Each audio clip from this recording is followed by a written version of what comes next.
As principais tendências em tecidos. O clássico e o atual. A melhor opção em tecidos no centro de Florianópolis. Huddersfield Tecidos. Há mais de 60 anos, a loja do homem moderno e da mulher elegante.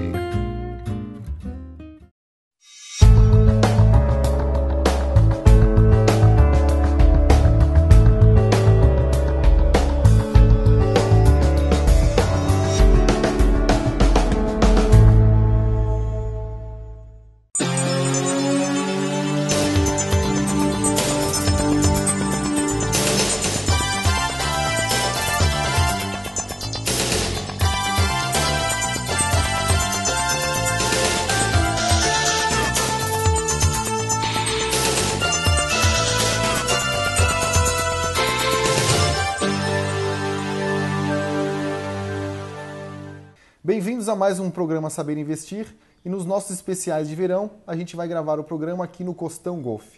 E hoje vamos falar sobre o que você precisa saber antes de investir. Nos acompanhará nessa discussão Annalise Dal-Zotto, planejadora financeira, Richard Rittenband, economista e especialista de investimento, e o nosso colega Gian da Saber Investir. Ana, antes de investir, a pessoa tem que poupar recursos e até saber para onde os seus recursos financeiros estão indo, né? Então, o planejamento financeiro é uma das etapas cruciais antes de começar a investir. Com certeza. Primeiro a gente tem que saber onde que a gente está, para depois a gente saber onde a gente quer chegar. E a gente só consegue isso se a gente tiver uma organização e tiver uma capacidade de poupança. Então, assim, sempre tem que ter ganhar mais ou gastar menos, né? Então, assim, não existe uma fórmula mágica. Mas, então, primeiro a gente tem que poupar. Muitas vezes a gente não consegue poupar, porque a gente não sabe para onde vai as nossas despesas. Então, é muito legal usar uma planilha, uma caderneta, ter uma organização administrativa para saber, para fazer a análise para onde que estão indo os nossos recursos. E aí, poupou, beleza, agora a gente já tem um valor, a gente já consegue poupar. A fórmula da independência financeira é justamente criar este hábito de sempre ganhar mais do que se gasta e saber investir. O ideal seria não investir o que sobra, né? Mas gastar o que sobra depois do que a gente investe, né? Investir já no começo, botar uma data para fazer o investimento e a partir dali eu relaciono as minhas despesas. É ter metas, objetivos. Uma estratégia bem fácil é quando a gente recebe o salário, por exemplo, para quem é CLT, para quem é assalariado, é poupar, guardar 10% do que ganhou. Então, no começo é um pouquinho chato, porque a gente acostuma, quanto mais, há uma tendência natural de quanto mais a gente ganha, mais a gente gasta. Então, daí a gente acaba, em 2, 3 meses, poupando aqueles 10%, a gente acaba se adaptando. Também, às vezes, a gente tem uma renda extra. Então, vamos também aproveitar, já que é uma renda extra, por que gastar mais, né? Então, poupa. E depois a gente consome mais, claro, porque conforme a gente vai acumulando patrimônio, a gente vai podendo se presentear também, porque não adianta só poupar. Então, a fórmula é achar o equilíbrio entre o consumo e a poupança. E saber onde quer chegar, né, Richard? Ter os seus objetivos bem definidos também é um passo importante para iniciar os investimentos, né? Então, a primeira grande ponto que a pessoa deve saber é, se ela tem dívida, ela tem que se livrar disso. Então, o melhor investimento dela no começo, se ela tem dívidas, se livre dela o mais rápido possível. Porque se ela manter dívidas, ela não vai ter chance nenhuma de chegar na independência financeira. Porque a fórmula da independência financeira é o quê? O que é ser independente financeiramente? É quando você consegue que os rendimentos dos seus investimentos mais do que pagam as suas despesas mensais. A dívida que você fala é dívida bancária ou dívida... Dívidas em geral. Você tem 2 tipos de dívida. Dívida boa e dívida ruim. Dívida boa é quando você consegue... A forma que você está aplicando esse recurso que você tomou, você consegue um retorno muito maior do que o custo dela. Agora, a dívida ruim é o contrário. Então, exemplo, se você pegar todos os investimentos, os principais que tem à disposição e comparar com a taxa de juros anual que um cartão de crédito, um crédito pessoal ou até qualquer tipo de financiamento é o custo disso, você vai ver que você não tem a menor chance. A matemática própria das dívidas, ela não permite que você chegue na independência financeira, porque você não tem essa possibilidade com uma pessoa física de contrair essas dívidas boas. Então, o primeiro passo, livre-se das dívidas E aí, a partir daí, você vai conseguir reduzir as suas despesas, porque a maior parte da população, o grande gasto é o quê? Despesa financeira, o pagamento de juros, seja juros do cheque especial, seja juros do cartão de crédito. Quando ela consegue equacionar isso, ela vai ver a mágica e quantos recursos vão sobrar, e ela vai começar a investir passo a passo, até que ponto? Até o ponto que os investimentos dela mais do que paguem as suas despesas mensais. Nesse ponto, ela pode se considerar o quê? Independente financeiramente, ela não precisa mais de salário, ela não precisa mais de nenhuma outra fonte de renda. Jean, o Richard tocou num ponto interessante sobre as dívidas onerosas, né? Cartão de crédito, cheque especial e outros tipos de empréstimo. E muitas vezes as pessoas gastam esses recursos extra nos juros por mal utilizar, uma utilização errônea, principalmente do cartão de crédito, né? Por poder pagar o mínimo, o cara acaba pagando o mínimo porque acha que o resto vai sumir e é uma das piores taxas que tem. Esse é um problema sério da nossa população. Vocês que são da área financeira, acredito que vão concordar comigo. O cidadão brasileiro, à medida que ele está contraindo uma dívida, às vezes ele não olha o quanto ele vai pagar, mas o quanto cabe no bolso. Exatamente. Então o cara esquece de ver o quanto de juro que tem embutido o valor da nesses parcela. valores, né? E é isso que o Richard falou. Isso é um investimento ruim, porque você vai comparar o retorno que você tem, por exemplo, o investimento mais comum hoje no Brasil, infelizmente, ou felizmente, é a poupança. E o rendimento aí é 0,5% ao mês. Então você compara o 0,5% ao mês versus os 12% que você paga no cartão de crédito, se fizer o pagamento mínimo. Imagina, 6% ao ano versus 12% ao mês. Cartão de crédito é 400% ao ano. Eu fiz uma conta uma vez que é bem legal e interessante, olha só. Se você tem uma dívida de R$25 mil no cartão de crédito e você deixa ela rolar por 10 anos, você vai estar devendo aproximadamente, eu não lembro de cabeça, mas vai dar uns 270 milhões, só isso. Nossa. Nada mal, né? E o problema do cartão de crédito e o limite de cheque especial, que que é o crédito mais caro que tem no mercado, é a facilidade como ele é ofertado. Então, assim, as pessoas acabam vendo, entrando no limite cheque especial porque está ali, está na mão, está disponível. Então, se a pessoa está com dívida, não pagou a fatura do cartão de crédito, então uma grande dica é que ela vá ao banco, faça um crédito pessoal, use outra linha de crédito, que elas são mais burocráticas, mas a taxa de juros é muito menor. Porque não pagar o cartão de crédito é o primeiro passo para um grande endividamento. Nós, às vezes, do mercado financeiro, a gente eu diria, talvez, o papel de advogado do diabo. Porque a gente fala dessa situação de planejamento financeiro, então é necessário que se poupe, ou seja, não gaste em supérfluos. Só que se, de repente, todo mundo pensar dessa mesma forma, a economia desaquece, certo? Então acaba tendo uma certa contradição, né? Se todo mundo, de repente, começar a fazer isso, só que para você atingir o objetivo é necessário. É um ponto interessante, é o paradoxo da poupança, né, que os economistas falam. Só que a gente tem que olhar o outro lado também, né? Que, na verdade, ao você poupar, você está postergando o seu consumo futuro, né? Então, de uma maneira ou de outra, esse recurso que ficou parado, ele não iria para consumo, mas ele seria distribuído para setores que investiriam na capacidade instalada para ampliar ela e aí sim atender esse consumo maior posteriormente. Essa discussão é muito boa. E no próximo bloco, uma vez que a gente está com todas as contas equacionadas, a gente vai ver dentro dos produtos financeiros o que você precisa saber antes de investir. Não saia daí.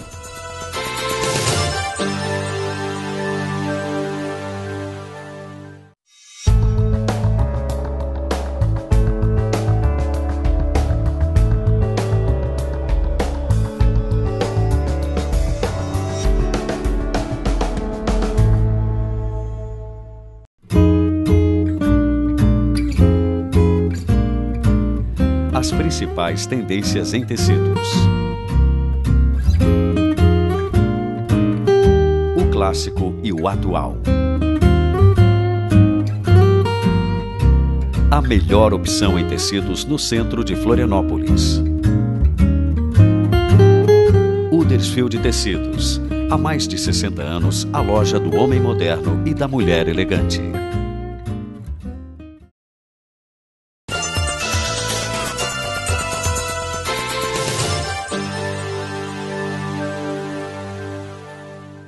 Estamos de volta com o programa Saber Investir e agora vamos falar sobre produtos financeiros. Ana, o cliente hoje olha na sua carteira no banco, na sua corretora e tem tudo quanto é tipo de produto lá, né? Por onde que ele começa para escolher o produto financeiro que é melhor para ele? Depende de quanto que ele tem de recursos. Até R$ 10.000, produtos, a poupança, ela acaba ganhando de muitos fundos e de CDBs por causa das taxas. Quanto menos a pessoa tem, menos ela consegue ter de rentabilidade. E a poupança não paga imposto de renda também? E a poupança, exatamente, a poupança ainda ela é isenta de imposto de renda, então ela tem uma vantagem. Então, quando você quer fazer uma reserva de segurança, que a reserva de segurança vamos dizer que você gaste 1.000 por mês, você faz uma avaliação não de quanto você ganha, mas quanto você gasta, então gasta 1.000. Então, o ideal é a gente ter pelo menos 6 meses, de 6 a 12 meses, dessa reserva equivalentes às nossas despesas mensais, de 6 a 12 meses, para que, se por um acaso acontecer alguma eventualidade, doença, perda do trabalho, ou até mesmo querer mudar de vida... Sinistro de seguro? Olha, eu não estou mais satisfeito nessa cidade, eu quero mudar de cidade. Você tendo essa reserva de segurança, você tem mais liberdade e você está resolvido para eventualidades, para acontecimentos assim de emergência. Então, primeiro investimento que a gente tem que ter é em renda fixa, porque esse dinheiro a gente não pode correr risco dele valer mais ou menos no curto prazo. Então, produtos de renda fixa são o ideal. Então, títulos públicos, que são fantásticos também, mas daí a gente tem que abrir uma conta numa corretora, não é? Então, primeiro a gente tem que montar essa reserva de segurança. Então, para pequenos valores, pode ser mais conveniente a caderneta de poupança, porque você não gasta nada e os rendimentos são isentos de imposto de renda. Títulos públicos também, porque você pode começar a investir com R$200. Então, e depois CDBs, daí você vai negociar a taxa com o banco, quanto que você consegue de taxa, tem que fazer uma comparação. Depois que a gente tem a reserva de segurança, daí a gente pode buscar ganhar dinheiro no longo prazo, a gente pode buscar valorização patrimonial, valorização do capital. E daí a renda variável, ações e produtos ligados a isso são mais indicados. Então depende do objetivo e depende de quanto que você tem. E aí que entra o perfil de risco do cliente, né? Do investidor, né, Richard? Exatamente. O ideal é fazer uma análise, né, do perfil de risco desse cliente, quais são as necessidades, quais são as restrições. Ele tem que... Uma coisa que eu sempre falo, a pessoa tem que saber onde ela está se metendo. Então ela é obrigada a conhecer esses produtos bancários. Não adianta ela se iludir com um nome bonitinho que tem um determinado fundo ou determinado produto. Ela tem que colocar na conta dela quanto que ela vai ganhar, retirando todos os custos, né? Porque você tem diversos custos, desde impostos, taxa de administração, aliás, são custos ocultos, né? Tanto que até nas modalidades de concessão de crédito era muito comum você ver, financie seu carro a 0,99 ao mês, é imbatível. Só que quando você tinha o custo efetivo ia para 2. Tanto que agora é lei do Banco Central e norma, você tem ali desde cartão, tudo já coloca. Então, no caso dos investimentos, é a mesma coisa. É ideal a pessoa ter o ganho efetivo que ela tem. Né? Seria difícil porque não tem como você projetar o ganho, mas o ideal é já esclarecer de cara quais são os custos para você entrar. Porque é muito comum, eu estou entrando num fundo mega, hiper, red, super DI, tal, que é a partir de R$100. Parabéns. Será que você vai acompanhar o CDI? Não. Às vezes tem uma taxa de administração de 5%. E aí vai acontecer o quê? Você vai ganhar menos que a poupança. Taxa de administração, penalidade para saída antes do prazo. Tem que conhecer as regras. E as taxas de administração, a gente tem que olhar bem. Especialmente quanto menor o valor, mais alta a taxa de administração. Então, a gente sempre tem que buscar ter um benchmark. A gente tem que ter um ponto de referência. Se a Selic, que é praticamente o mesmo valor do que o CDI, e a gente consegue comprar títulos públicos atrelados à Selic, ela está dando 11,5%, a gente tem que ter esse benchmark, assim, poxa, eu posso comprar título público e obter praticamente essa renda, vai ter as despesas de corretagem, mas vai ter muito próximo disso. Então, o investidor, quando a gente poupa, a gente passa um trabalho, o que ele falou, a gente deixa de consumir agora para consumir no futuro. Então, a gente tem que ser um investidor exigente também. Aliás, aproveitando, queria mostrar para o pessoal esse livro aqui, O Investidor Inteligente.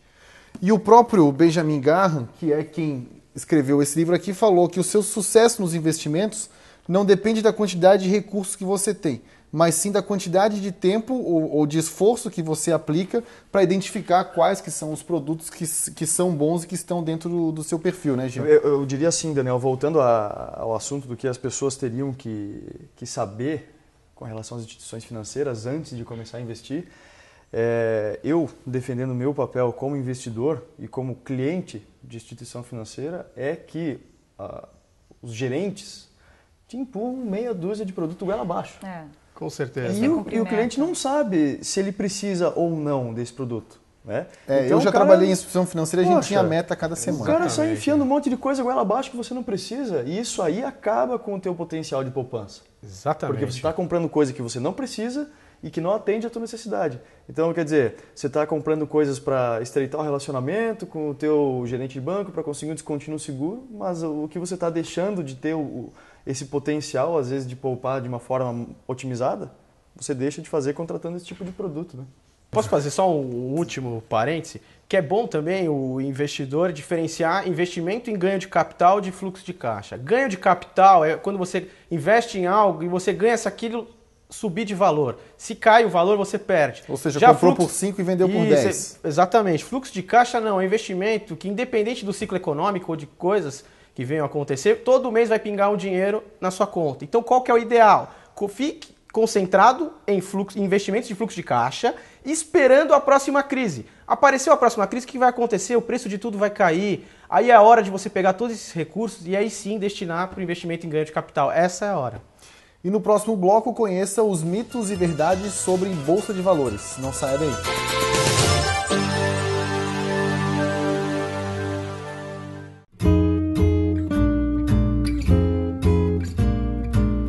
As principais tendências em tecidos. O clássico e o atual.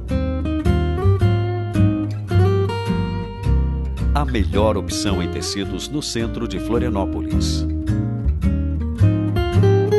Huddersfield Tecidos. Há mais de 60 anos, a loja do homem moderno e da mulher elegante.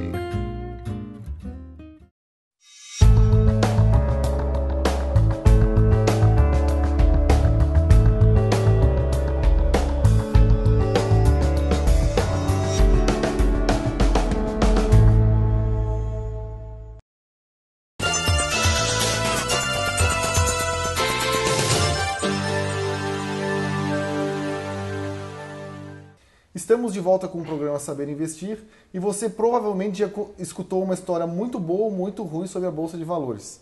Richard, no mercado é cheio de mitos e verdades, né? O que a gente pode acreditar e o que dá para desconfiar? Primeiro que as pessoas, quando elas compram uma ação, elas não têm nem ideia do que é uma ação. Primeiro, a gente tem que diferenciar, né? O que é uma ação? Uma ação é um título patrimonial, então quando você está comprando ela, você está se tornando sócio daquela empresa. Já a renda fixa, aí não, aí você tem o risco de crédito, você é uma dívida, você está deve para você. Exatamente. Tá dinheiro para alguém. Esse é o primeiro grande mito. Outro, que a Bolsa de Valores é um cassino e você é uma aposta. Não, pelo contrário. Ela segue totalmente os fundamentos econômicos. No curto prazo você pode ter até grandes momentos de volatilidade, mas, como diria o Keynes, né, no longo prazo converge para o fundamento. Então, quando você tem uma crise, você vê uma crise, você tem que entrar pesado mesmo nas boas empresas, porque são coisas que deveriam, por exemplo, um carro que normalmente, numa situação normal, custasse 100 mil reais. De repente, você vê esse carro sendo vendido por 20 mil. Sem que nada tenha alterado nas suas Exatamente. qualidades, É para você, assistência técnica. Tudo mais. Exatamente. Eu fiz um estudo bem interessante, que até concordo com quem fala que é jogo. Eu fiz uma simulação se a pessoa ficasse comprando e vendendo o dia inteiro, tirando os custos de impostos e corretagem. E calculei esperança matemática. Esperança matemática, para não entrar num jargão muito técnico, é igual o cassino. Quanto mais você joga, mais chance você tem de perder. Se a esperança matemática é positiva, é um jogo que quanto mais você joga, mais chance você tem de ganhar. Já a bolsa tem esperança matemática positiva, ou seja, é um jogo que quanto mais você ficar, mais chances você tem de ganhar. Porém, se você entrar na miopia do curto prazo e ficar prisioneiro das oscilações do dia a dia, aí sim você vai ser condenado a perder. Agora, Ana, tem muitas pegadinhas também que podem ser suprimidas com o estudo e com o auxílio de profissionais do mercado. Né? Com certeza, e com estratégia. Como ele estava falando, quando a gente compra uma empresa, o que acontece é que as ações, elas têm muito negócios acontecendo o tempo inteiro. Então, a empresa ela está bem, ela está dando lucro, você tem ação de uma empresa que ela está boa, ela está crescendo. Se naquele momento o mercado, pelo excesso de negócios, o preço dela caiu, não significa que ela esteja ruim.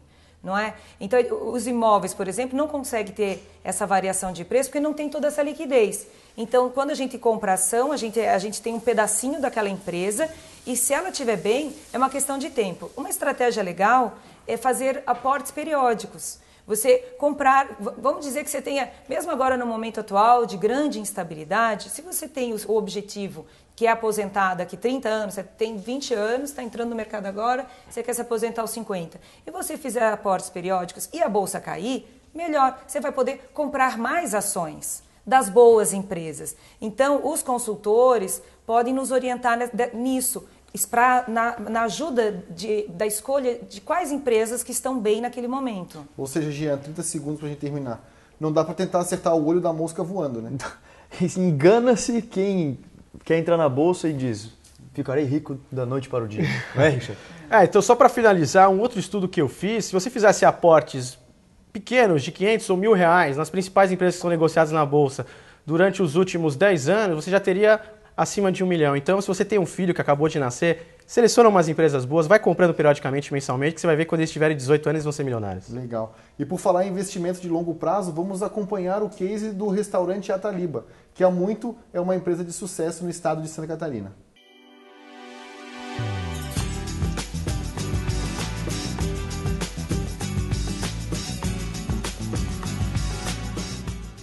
O Ataliba surgiu em 1971, agora nós vamos fazer 40 anos, 11 de dezembro de 1971.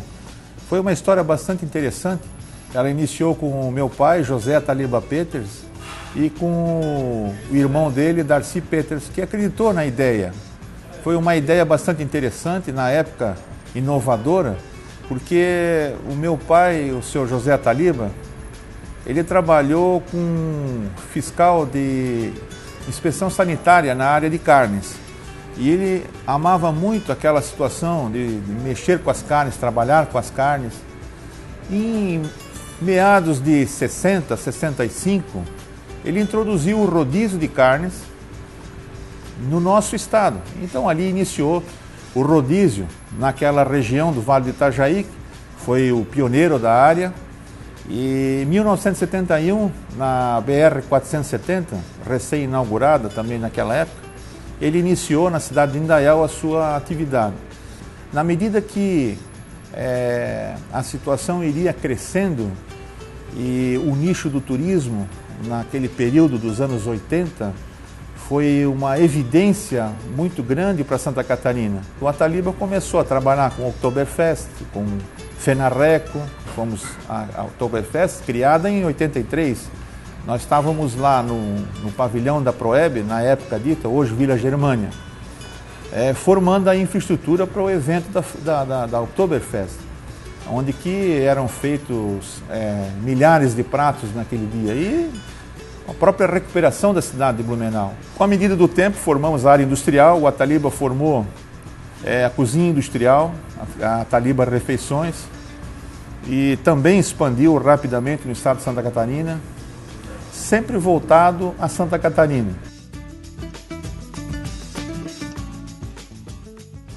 Faz parte essas crises, porque a instabilidade, né, do Brasil sempre foi bem marcante. Agora que a gente tem um período um pouco mais estável, né? Nós crescemos aprendendo isso aí, vivemos no meio disso aí. Eu acho que o brasileiro ele tem uma peculiaridade muito forte, que ele tem uma força para segurar toda essa pressão. Evidentemente a nossa área foi bastante prejudicada, congelamentos, teve problemas de abusos de preço, taxas de dólar, né, taxas cambiais que são de uma certa forma significativas, porque você imagina o turismo, se ele está com um dólar favorável, ele entra no Brasil, né? E nós temos um mercado com um turismo baixo ainda. E se o dólar ele está favorável ao mercado brasileiro, como nos momentos de hoje, o brasileiro viaja mais. Está aí as pesquisas, né? O quanto o Brasil está tomando e o governo está tomando as medidas, aumentando o imposto dos cartões de crédito, fazendo com os compulsórios, fazendo com que de tudo para que o brasileiro diminua essa frequência para viagem para o exterior, né? Isso nos afeta bastante, né? Mas a gente trabalha com dedicação, os nossos clientes locais são clientes parceiros, né? A gente tem por demais assim um carinho especial por eles e a gente vem formando um trabalho sério, sempre de uma maneira que seja responsável, para poder suportar essa pressão toda, né?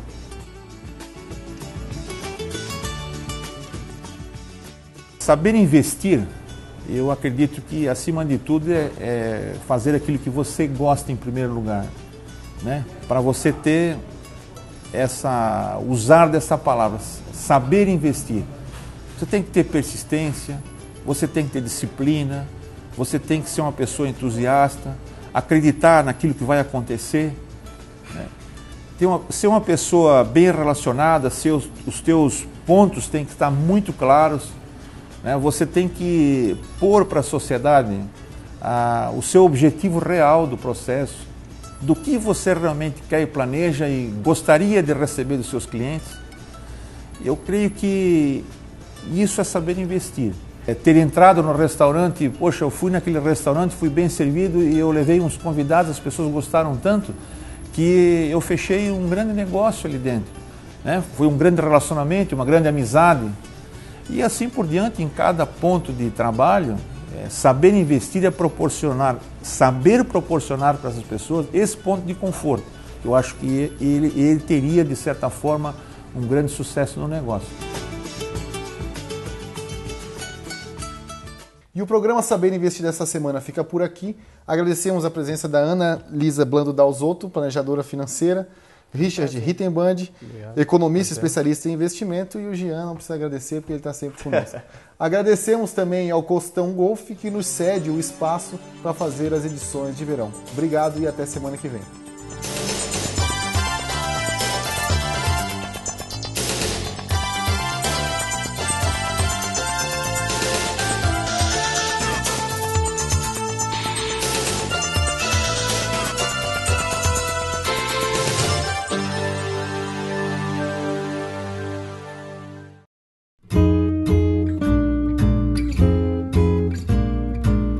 As principais tendências em tecidos.